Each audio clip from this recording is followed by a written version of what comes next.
Live from the mist-enshrouded mountaintop fortress that is X and Y Communications headquarters, you're listening to the world-famous Mountaintop Podcast. And now, here's your host, Scot McKay.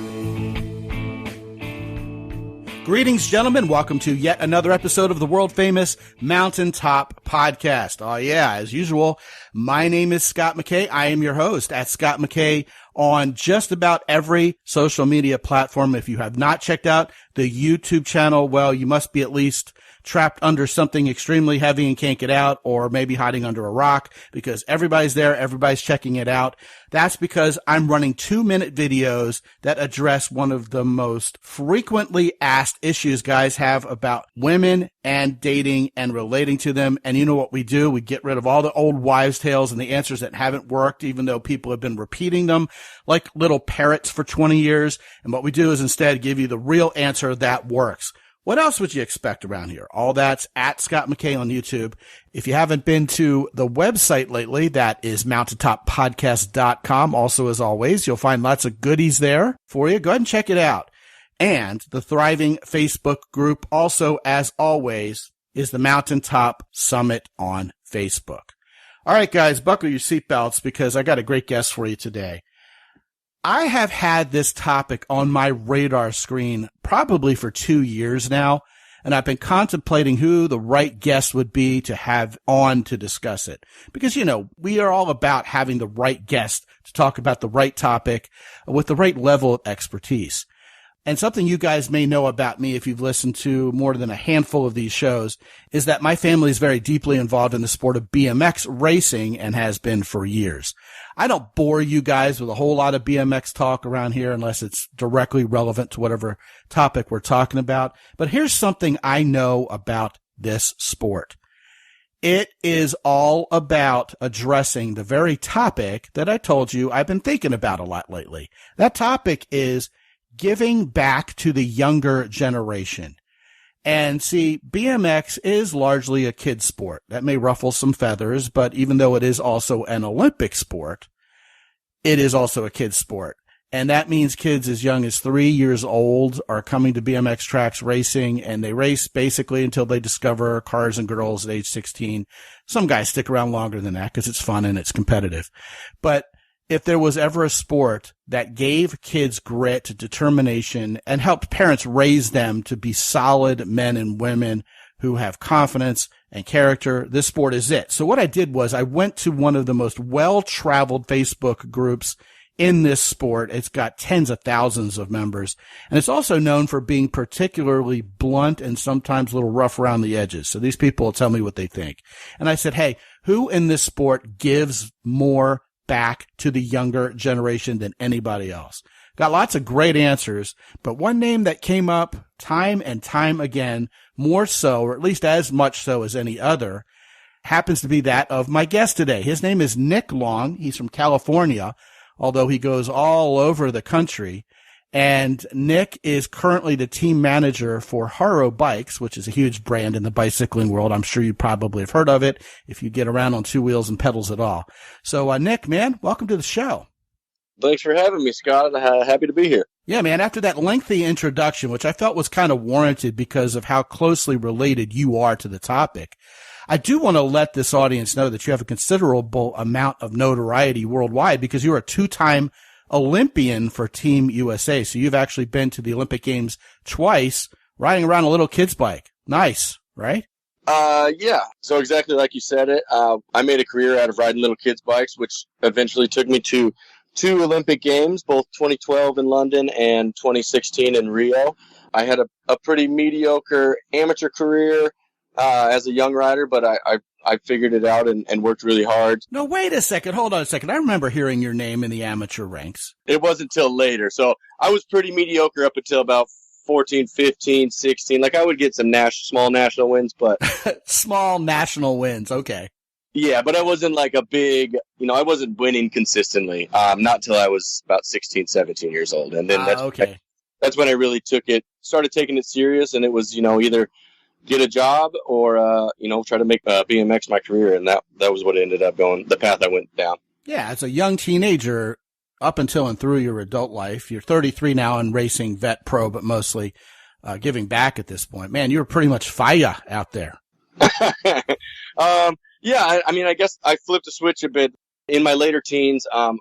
It was either, my mom gave me the choice. Yeah, I either had to work or go to school, and I didn't want to do either. And I really wanted to make BMX my career path, and I thought I could. So I dabbled in both school and work, and never committed to it fully because I was so committed to BMX. And then I won my first World Cup in the elite class as an amateur in 2008 after I attempted to qualify for the 2008 Olympic Games. I just missed out on the trials race. But I eventually won a World Cup against all three U.S. Olympians at the end of 2008 after the Olympics. And that really just kind of boosted my ultimate career into the elite class and then making it to the Olympics twice. Yeah, right on. That was a tough crowd back in the day. That first Olympics, man, everybody wanted a piece of that party. Absolutely. It was really tough. And especially I was only 17 at the time. I started traveling internationally. I did a China trip to the test event, the Olympic test event there on the track in 2007. So I was only 17, traveling, across the world trying to figure it out. And if it was something that I could, pursue and make a career. But yeah, so it was super tough, and being really young, I just, I kind of got edged out but it was nice. It was a great opportunity both my dad gave me and then just being able to race those riders and those older riders in that top class. So it was an experience and, something that, ultimately shaped what I was able to do and create in this career. Yeah, man. And Beijing, China in general, was still a pretty exotic place to visit back in 2007, 2008. People don't really remember that anymore. No, it was really crazy. And especially in 2007, they were like, in the middle of shutting the city down a little bit so they could raise that smog that was super bad. So it was kind of a crazy time too. And, being so young and just getting to travel internationally like that and just kind of growing as a human was, really, really, really cool. I remember the international community wondering aloud if China was going to be up to the challenge of presenting a Summer Olympics. And then, man, as soon as they popped open that opening ceremony back in 2008 with that bird's nest, and it was just like, okay, I think these people are up to the challenge. Pretty crazy. And put on a really awesome show, especially with those opening and closing ceremonies. Yeah, there was a guy like running around the edge of the stadium horizontally. It was nuts. I don't think anybody before or after has equaled that one. It's like the gold standard. Yeah. Now, you mentioned your dad, Nick, and your dad, his name is Donovan Long, who is also a force in the world of BMX training and giving back to the younger generation. And he's influenced you. He gave to you, and you're basically handing down that mentorship, that example from your father, aren't you? Yeah. And I guess that's a great way to put it. And then I didn't really look at it that way. I guess I just kind of, ultimately shifted into this role. But, yeah, well, his sons never see that in their father. Yeah. It's just dad, everybody else sees it and goes, wow, that's really cool. My 15-year-old son's the same way. It's like, yeah, he's just my dad. Yeah. We started racing at 7 years old, and, we got the opportunity at one point, 3 months into the racing, the local bike shop asked us to be on their team, and it was like $35 for the jersey. And my dad's like, what? I could just start my own team and, buy our own jersey. Why are we spending money? And so in typical dad fashion. That's exactly how it started. And so long story short, that was, 26 years ago. And he's been running a team continuously since. It's different team names, but, the same foundation. And he's been doing training and, running teams for that long. He does clinics and stuff along the way. So, I guess thinking back now, I guess I did just kind of shift into that role that my dad's been doing for, this amount of time. Nick, what makes BMX special in terms of mentoring kids and helping them build character and grit? I think the greatest thing about BMX is, anybody could do it at, for any age from 2 to 70 years old. So, but I think the best thing is just being able to connect with everybody. Like in what other sport, like say soccer or basketball are the, the beginner kids getting to ride with multiple time Olympians or gold medalists or, whatever. There's not very many sports or any off the top of my head that you get to, from the beginning stages of a sport all the way up to the highest level, all at the same arena that, you don't even have to buy tickets for. It ends up just being a huge family connection. And, I'm so intertwined with, riders from, I got a 5-year-old little boy on my team and his family's awesome. I got an 8-year-old little girl on the team, and just being able to, not necessarily or on purpose, like mold and shape these riders, but the opportunity to, assist in ultimately their kind of lifetime decisions and how they grow up is a cool thing. Yeah, for sure. And I think you made an excellent point. Not in soccer, not in Little League, not in football. Can you take your kid to, well, indeed, albeit a national event, but a national event relatively close to your home? Because, man, USA BMX, the sanctioning body for this stuff in the United States, just runs nationals all over the place. And your 5-year-old novice can race his first race ever on the same track on the same day that you and other Olympians will be battling it out on during the same event. That's just special. Yeah.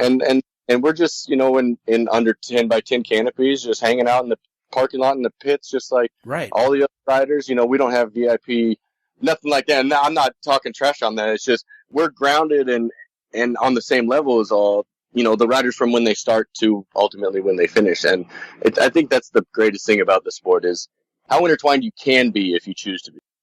Something just came to mind, Nick, that I think would be worth discussing. We're talking about men and the importance of giving back to the younger generation today. And so what came to mind for me, the first thing that a man really needs to sort out for this topic to make any sense at all is, why is it even important? Why does the younger generation need a guy like me? Like, it's the typical hero's journey story, right? Like Luke Skywalker, me? I just work on a farm and drink blue milk with, my Aunt Beru, right? Why me? Why am I going to save the world? But every guy who has grown up, has achieved adulthood, and has made something of himself, and is indeed trying his best to be a man of character, even if he's not a father yet, has something to give back to children, sons and daughters. At the BMX track, I'm the announcer, and the little girls look up to me. My daughter loves me, and the boys, like talking to me. And I give them cool nicknames because as well as I do, Nick, that little kids just crave that. They eat it up. Oh, yeah. Like, you call this guy like Jake the Snake, Richardson or whatever, and he's like, oh yeah, I'm cool now. And it's just all about making kids feel good about themselves, building their self-esteem. And of course, in BMX, they'll fall, they'll scrape themselves, and you pick them up, dust them off, and clap for them, which is a tradition. And it helps build grit and character. You win and you lose. You win, you get this awesome trophy, and you don't make the main, and you go home empty-handed, and you're going to have to come back next time after you've learned how to be faster and gotten your head together. So I think a lot of times when men become fathers, all of a sudden we've got kids in our household who we have to give back to. Like, we don't have a choice, or else we're just neglectful fathers. But this idea of going outside our own four walls and saying, hey, you know what? I can help the entire world be a better place is something that I think more men need to come to grips with. And going along with that, just to kind of give you something else to comment about, I think the second step, Nick, is to remember what it was like to be a kid. Now, you've been connected to BMX your whole life, so it's kind of like, riding a bike. You never forget what it was like to be a BMXer when you're a kid because you never stopped. I took a 17-year hiatus between my teenage years and returning. And it was the guys who never quit who could still jump all the jumps and do all the tricks and manual rhythm sections. And these guys don't even know what that means, but let's just say it's a hard skill. Okay. And there I was basically thinking, man, I'm too old for this. I'm going to hurt myself if I try that. So indeed, learning how to ride a bike is something you never forget. But man, learning how to ride a bike on a BMX track is something you can indeed forget. So man, riff away at the importance of real men giving back to the generation and maybe believing we have something to give back, and talk about the whole idea of not forgetting what it was like to be a kid and why the more we understand that, the more we can relate to the younger generation and indeed give back. I think it's really easy for me to level with the younger kids, the beginners, or just the younger kids, because like you said, I really haven't, I've grown up in age and, perspective and wisdom, but at the end of the day, I'm still the little kid at the BMX track. And so when I'm, I love that answer. Yeah. So when I travel to, last year I did over 80 clinics at, 80, 75 different tracks or whatever. I'm able to put myself in that 5-year-old kid's shoes because I was that little kid. I understand how to talk to him. I understand that I can talk to a 15-year-old different than a 7-year-old, different than a 5-year-old. And growing up being each of those ages and those kids, I'm able to talk to them and know what they're going to be able to understand for the most part within, the confines of my sport. In other everyday general life, I could probably give tips on how to be a good human, and kind of at the end of the day in sport and in life, it's, portraying yourself as the type of person that you'd want to spend time with or see or hang out with. So that's kind of my goal in sharing my journey and my perspective in the sport. And within the sport, it's just like I explained, you got to work hard and that type of stuff, but also to be a good person. Yes, I feel like I'm just able to disconnect myself and be that little kid at the same time, even while I'm talking to him, and kind of look at what answer I'm, they're looking for and how I can give it best to them. But also just portraying myself to be a good man, a good person, and not so much just giving back myself, but just on kind of how I hold myself and how I act around other people for people to see, for the kids to see. I'm granted, if you look at me, I'm completely covered in tattoos. So to the normal person, I might come off a little intimidating, but if you come to the track and like you did on this Facebook forum, you asked who gave back the most, and it's not surprising that I was the answer to people, and not as a brag or a gloat, but I kind of pride myself and I really enjoy what I'm able to do, what I've been able to turn my career into, from a top Olympian, and a top national champion in this country, to literally traveling, living in a motorhome full time with my wife and stopping at, 50 to 80 to 100 tracks a year and just preaching BMX like a sermon, and the opportunities it's given to me.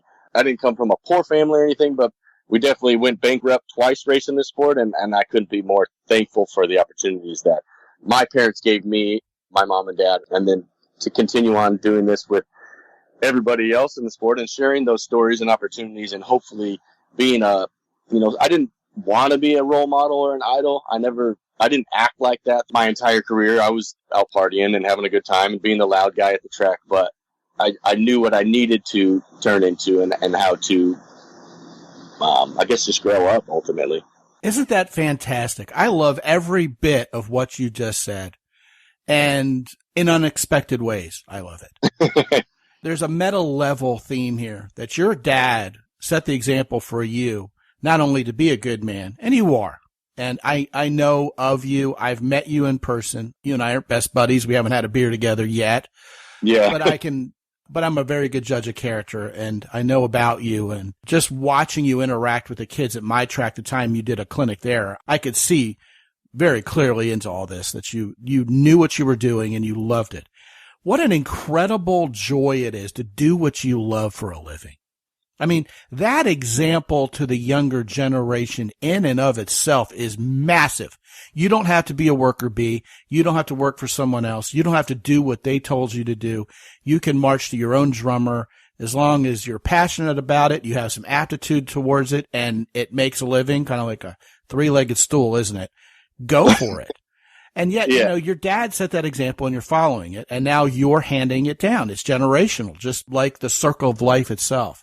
One thing I also want to focus on is you said you're covered in tattoos, and you kind of gave this impression that you're sort of a sheep in wolf's clothing, to quote an old Christian rock artist who used to call himself that. Now, saying you're a sheep these days is, kind of an eyebrow raiser, and I wouldn't say you're that by any stretch. But all I could think about when you were saying that, Nick, is what are you supposed to look like? I mean, you're supposed to be a choir boy. You're supposed to have a white button-down shirt and a blue tie, and Are you supposed to dress like the Mormons riding around the neighborhood on their bicycles when you're teaching BMX? No, man, you're supposed to be you. You're supposed to do you. You're supposed to be the kind of man you want to be. If you're going to be the kind of man who has tattoos, you own that and you run the tattoos. You get more of them. You wear what you want to wear. You do what you're going to do. You represent your lifestyle. And that is the key to respect, isn't it? Owning it. You are who you are. You're not trying to be what you're not. And if other people don't like that and they have a problem with it, it truly is their problem. Now, I happen to know that in this sport that you're involved with, you're going to fit in fine, of course. Because after all, we're talking about a bunch of parents who strap on crash helmets to their 5-year-old daughters and say, get out there, and pat them on the back and say, all right, go win. Yeah. You know? And, but it is amazing, by the way, to see how gritty those little kids are and how much they want the wins. I mean, my kids aren't even national champions. You know, my kids are state champions and my kids have done very well for themselves. But man, I think they could run a multinational corporation at age 9 or 10 with the grit and determination and confidence that this sport has helped them build. So I love everything that you said.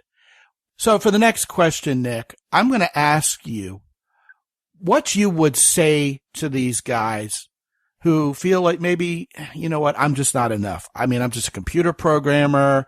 I don't have this cool job. I don't look cool.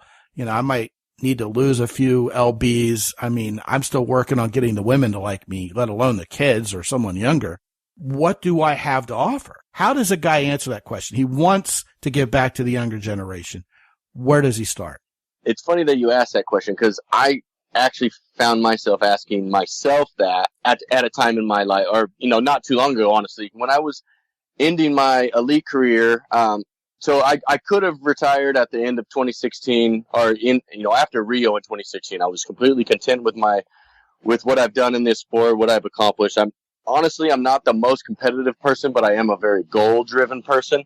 So when I set something, or, you know, if I like following track and data and that kind of stuff. So at the end of 2016 or after the Rio race, I could have retired and been completely content. I didn't need anything else from the sport, but I kind of went through the motions through 2017, 2018, 2019. Just, you know, I never not enjoyed racing, but I wasn't training for anything. I was not chasing a goal. I wasn't working for anything. So I kind of felt lost in the sport, and I couldn't figure out how to, you know, not necessarily stay relevant, but to stay respected in the sport. I didn't understand the value in the knowledge that I had learned and gained throughout my 20 years in the sport, at least, or 25 years in the sport at the time. I really thought that, you know, parents would drop their kids off at if I were to put on a clinic, and they just wanted to hang out with this Nic Long, this top athlete. And I didn't really like that feeling because I didn't really look at myself as some, you know, type of idol or anything, or hero, how you say it. But I didn't want to do that. I didn't want to just take people's money for people to hang out with me. I didn't realize I had the knowledge, or I didn't know what value I had to give back to these riders. It wasn't until 2020 or 2021 when I really figured out what I had, I had something that was valuable to BMX riders specifically. But I mean, if anybody wanted to come around, I've had experiences, and just through my traveling and growing up through different channels of the sport and spending time with different Olympians and great athletes, or just great men in general, that I was able to share these experiences. And from a base level to a 5-year-old, I could share, you know, in a more, I don't know, mild context, or, you know, elementary level, I could explain, hey, if you work hard and do X amount of things, like, you could have this possible opportunity to make the Olympics. It doesn't matter where you're from or what kind of income you guys have or financially. Like, I say this a lot in clinics and stuff, but if you work hard enough, honestly, the opportunities come. And being able to share that through, you know, my experiences and where I came from, like, it was me finding that value in everything I had learned and gained from the sport, and being able to translate that into something that was valuable to a customer, or not a customer is a rude word, because I'm not there to take money from people. Yeah, that does fill up my little ripper. That's better. Yeah. I mean, yeah, absolutely. Yeah, you know what, Nic? You were talking about finding value in what you're handing down to the kids. And in the midst of that, you revealed a hidden gem. I'm not even sure you realize how profound you just were. In my business, dating and relationship coaching for men, man, our whole world, our whole niche, whatever you want to call it, was infamous back in the mid-aughts for guys saying, yeah, I've learned how to be good with women and get lots of women to go after me. So I'm going to hang a shingle and I'm going to be a dating coach and I'm going to show these guys how to do it. But they weren't teachers. They were just good at what they did. They were rock stars to these guys, but then they would take them out in the field and go, all right, there's this girl over there, talk to her. And the guy would be like, how? Well, you know, just go talk to her. Don't you know how to talk to a girl? And they're like, not really. That's why I hired you. And then they would get frustrated and insult these guys, and things just got infamous out there. The coaches in my niche who have had the staying power, if you will, are the ones who get over themselves and know how to teach. They know how to actually impart to someone else, and they respect someone else for wanting that information imparted to them. But as Ted Lasso would say, exactamundo Dikembe Mutombo, you just nailed it. I have seen people who are huge names in this sport run the world's crappiest clinics, Nick. And you're not one of them. I mean, people pay $40 to this guy who was World One or Races Pro or something. And they're like, yeah, cool. Why don't you guys just ride on the track and we'll watch you. And if you do something wrong, we'll tell you. All right, let's do gates. All right, do a gate. All right, next group of gates. This is like glorified practice. They're not imparting anything. And at the end, they sign posters and throw a couple hats at the crowd and they leave. Yeah. That's living off being a rock star. That's not actually giving back. That's making a public appearance. I mean, the surfer guys used to do that, honestly. Yeah. Remember back when I was surfing in the 80s, in my, late teens and early 20s, sometimes the surf shops would host these guys who came around in a Quicksilver van or whatever. And these guys are pro surfers, and we'd go out and have a surfing session together. It's hard to coach people when you're out in the waves together. Yeah. Honestly. It's like, hey, you over there, watch out for that shark. You can't do that when you're out coaching surfing. So basically all that was ever expected was to go out and surf with these guys, be in awe of their skills. And then they would get in the van and leave after, they signed a few posters and threw a few hats at the crowd, right? Yeah. But you just nailed the whole essence of this thing. It's wrong-headed at its very essence to think I've got to be a rock star at this, be world famous, have a blue check mark on Instagram, although that's not hard anymore. Yeah. Or else no one's going to care. Yeah. I know for a fact that when people come to our track and do clinics, 3/4 of the parents who sign up for this thing have no idea who this guy is from Adam, who's such a badass enough that he's coming here from out of state to teach these kids, right? I mean, it's cool to be able to say, hey, I'm a 2-time Olympian. I'm sure that draws a crowd. But you know what? When you actually give back, when you care about these kids, when you relate to them, when you give them something they can use, when you remember their names, when you say, hey, back when I was your age, I used to do this and I used to think about that and it would make me faster.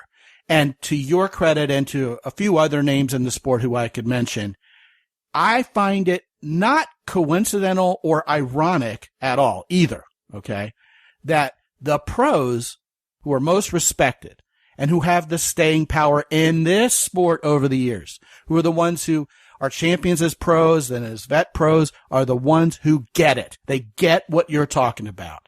They will look at a wide-eyed 5-year-old, crouch down to their level and say, hey, you know what, someday I think you're going to be even faster than I am. You just think this way, you do that, and watch the kid just light up. Yeah. Instead of walk around with this ego, right?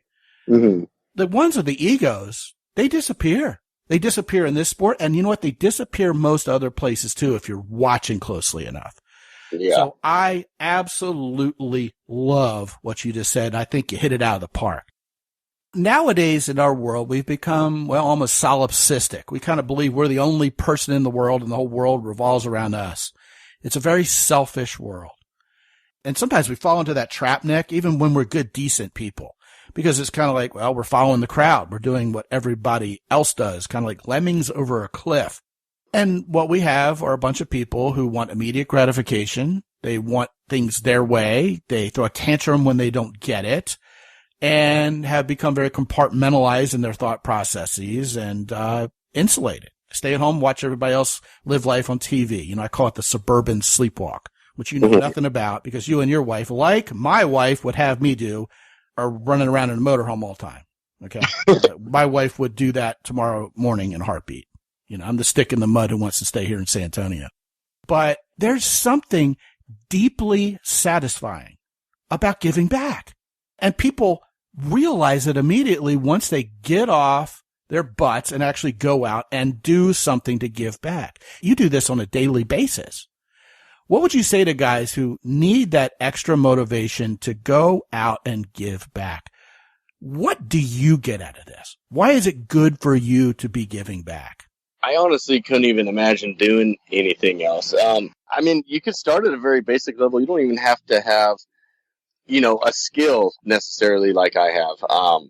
I started, to bring up something from the past. Even while I was an elite top athlete, I used to watch my mom or listen to what my mom used to do. So my mom used to, she would buy 10, 15, 20 pizzas and cases of water and then go hand out to the homeless people downtown San Diego.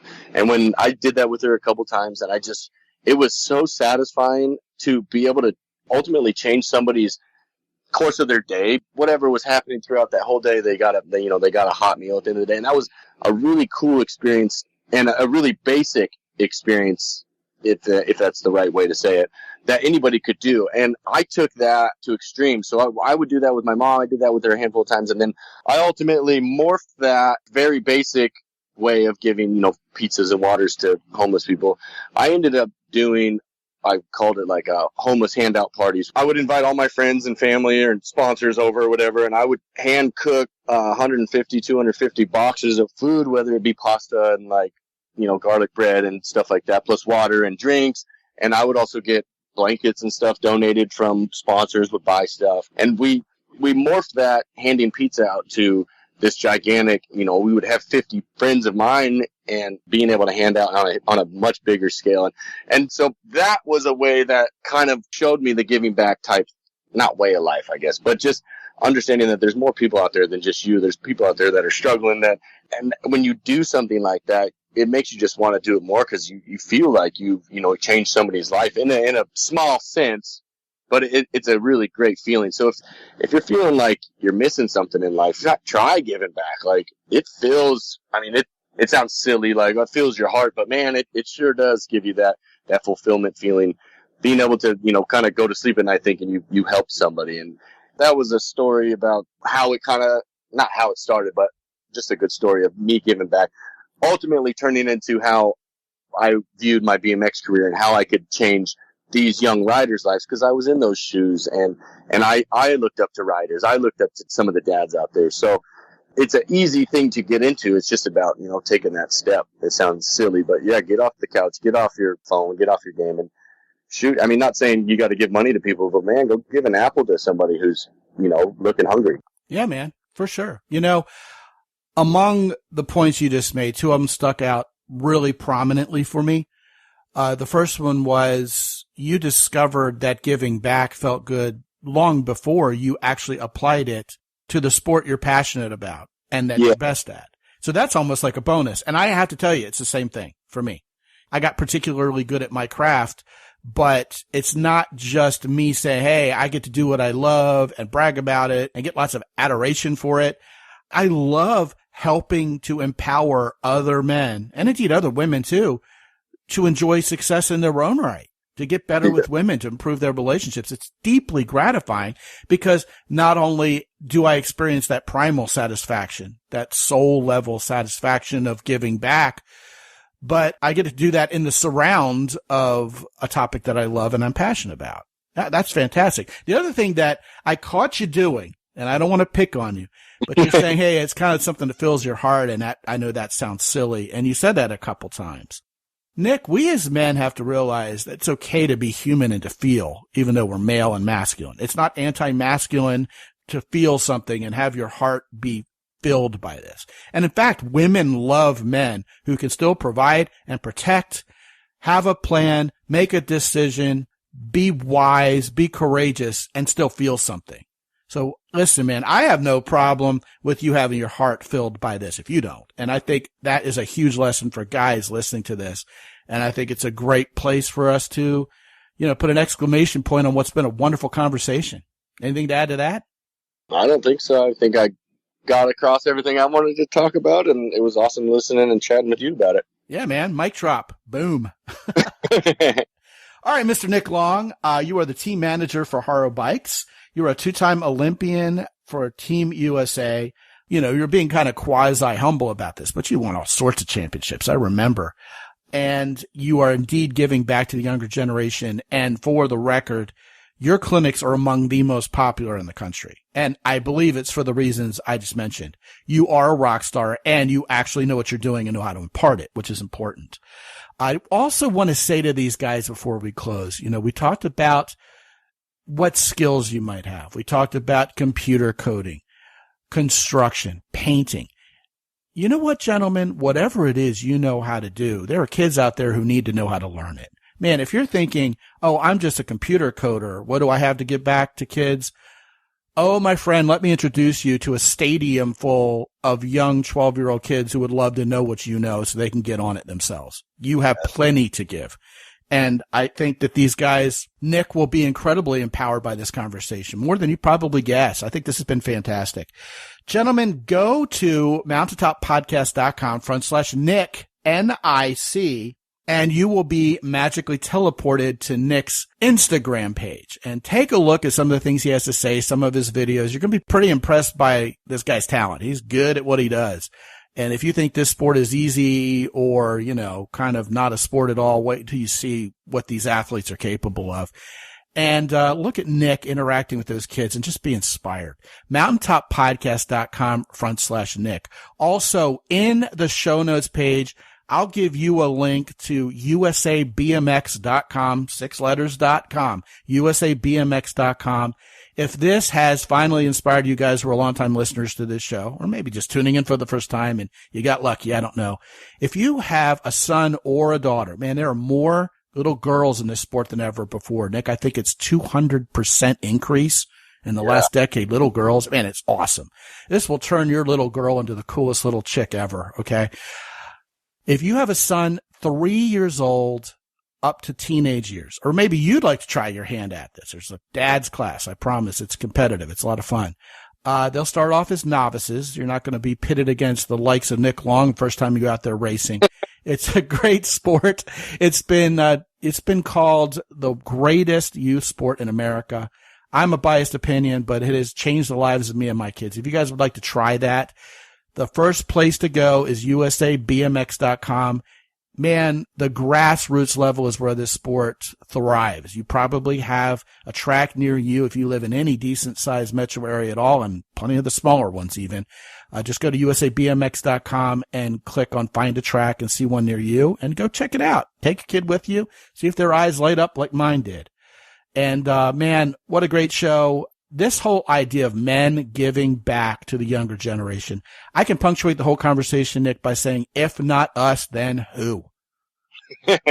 It's got to be somebody. Got to be somebody. Exactly what you're saying. Yeah, man. Nic, thanks a million, man. Been a great conversation. Thanks for dropping by.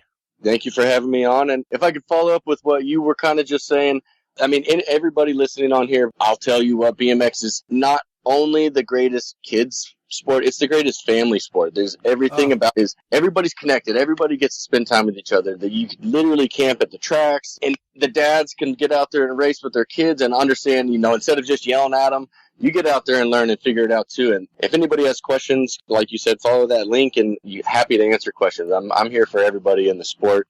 I just want to see people get the opportunities that I was given and hopefully take it as far as I did. And if that's what I can portray at my clinics or at the track that I'm at, 6 days a week, that's my goal.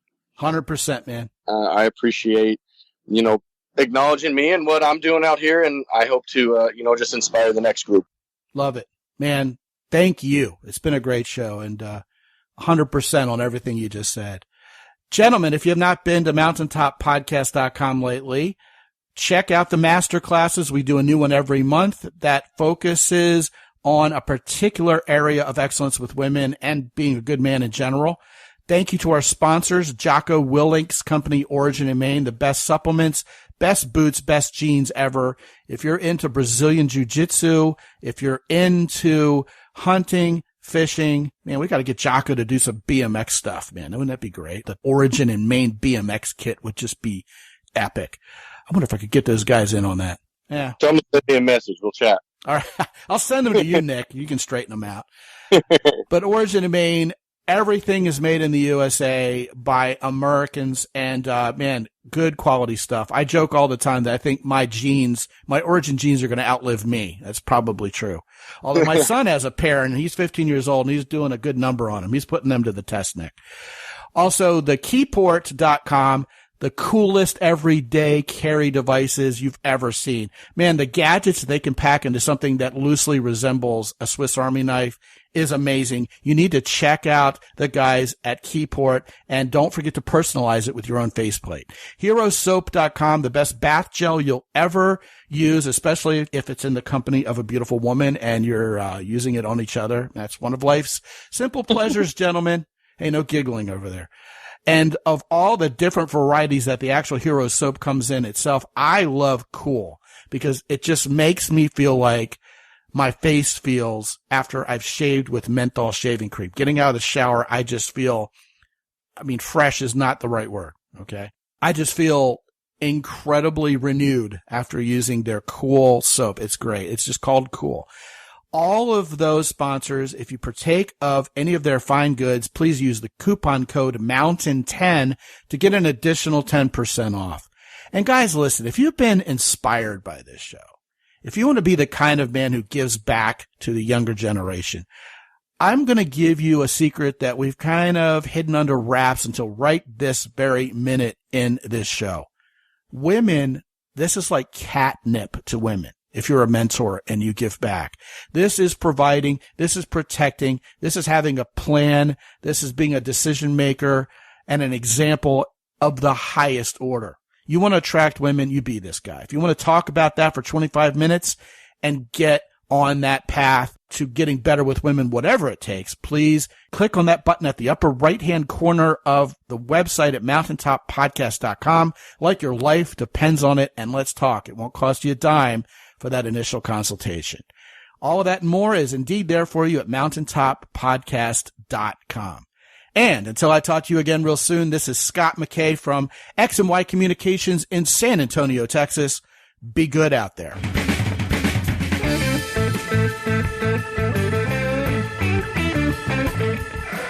The Mountaintop Podcast is produced by X&Y Communications. All rights reserved worldwide. Be sure to visit www.mountaintoppodcast.com for show notes. And while you're there, sign up for the free X&Y Communications newsletter for men. This is Ed Roy Odom speaking for the Mountaintop Podcast.